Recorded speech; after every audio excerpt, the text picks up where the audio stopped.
అందరికీ జై శ్రీమన్నారాయణ. భగవద్బంధువులారా, ఈరోజు మనము మొదటి అధ్యాయంలో 7వ శ్లోకము 8వ శ్లోకము మరియు వాటి భావార్థాలు తెలుసుకోబోతున్నాము. ఇప్పుడు 7వ శ్లోకము చదవబోతున్నాము.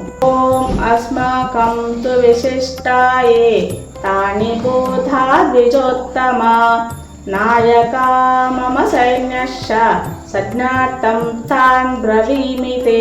శ్లోకం రెండవసారి.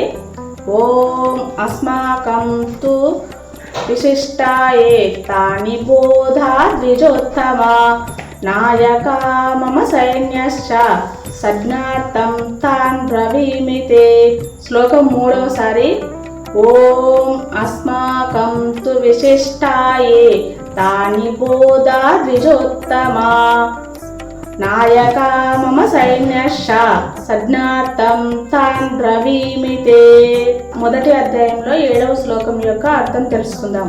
ఓ ద్విజోత్తమ, బ్రాహ్మణులలో శ్రేష్ఠుడా ద్రోణాచార్య, మా కౌరవుల వైపు ఉన్న ప్రముఖ యోధులను నీకు తెలియజేస్తున్నాను. మా సైన్యంలో ముఖ్యమైన వీరులను తెలుసుకో. ద్రోణాచార్యునితో దుర్యోధనుడు చెప్తున్నాడు. వివరణ: దుర్యోధనుడు తన సైన్యంలో ఉన్న మహావీరులను ద్రోణాచార్యునికి వివరించేందుకు సిద్ధమవుతున్నాడు. దీనివల్ల అతని మదాన్ని, గర్వాన్ని అర్థం చేసుకోవచ్చు. తన వైపు ఉన్న యోధుల గురించి గర్వంగా చెప్పడం ద్వారా అతడు తన బలాన్ని ప్రదర్శించడానికి ప్రయత్నిస్తున్నాడు. ఇప్పుడు మొదటి అధ్యాయంలో 8వ శ్లోకము, దాని యొక్క అర్థము, భావము తెలుసుకుందాము. శ్లోకము: ఓం భవాన్ భీష్మశ్చ కర్ణశ్చ కృపశ్చ సమితింజయః అశ్వత్థామా వికర్ణశ్చ సౌమదత్తే తదైవ చ. శ్లోకము రెండోసారి. ఓం భవాన్ భీష్మశ్చ కర్ణశ్చ కృపశ్చ సమితింజయః అశ్వత్థామా వికర్ణశ్చ సౌమదత్తే తదైవ చ. శ్లోకం మూడవసారి. ఓం భవాన్ భీష్మశ్చ కర్ణశ్చ కృపశ్చ సమితింజయః అశ్వత్థామా వికర్ణశ్చ సౌమదత్తే తదైవ చ. ఇప్పుడు ఈ 8వ శ్లోకం యొక్క అర్థము, భావము తెలుసుకుందాము.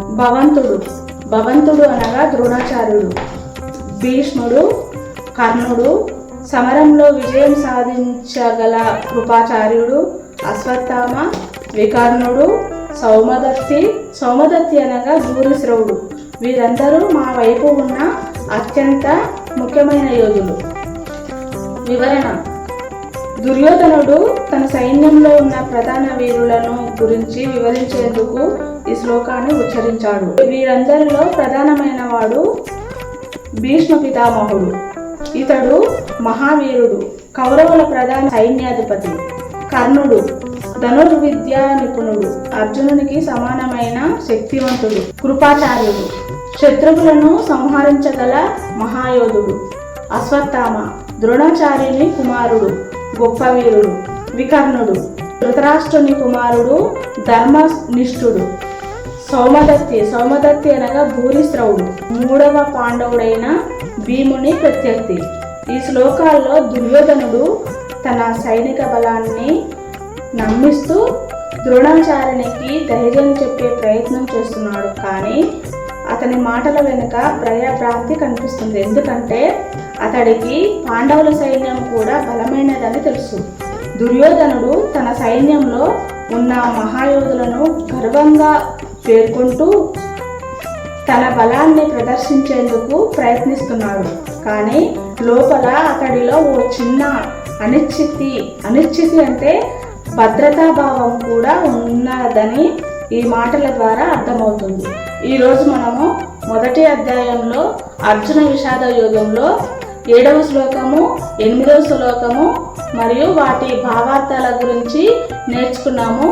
తిరిగి నెక్స్ట్ ఎపిసోడ్లో మొదటి అధ్యాయంలో అర్జున విషాద యోగంలో 9వ శ్లోకము 10వ శ్లోకము వాటి భావార్థాల గురించి నేర్చుకుందాము. ఈ వీడియో కనుక మీకు నచ్చినట్టయితే లైక్ చేయండి, షేర్ చేయండి, సబ్స్క్రైబ్ చేయండి. మీ బంధుమిత్రులకి ఈ వీడియో షేర్ చేయండి. ధన్యవాదాలు. జై శ్రీమన్నారాయణ.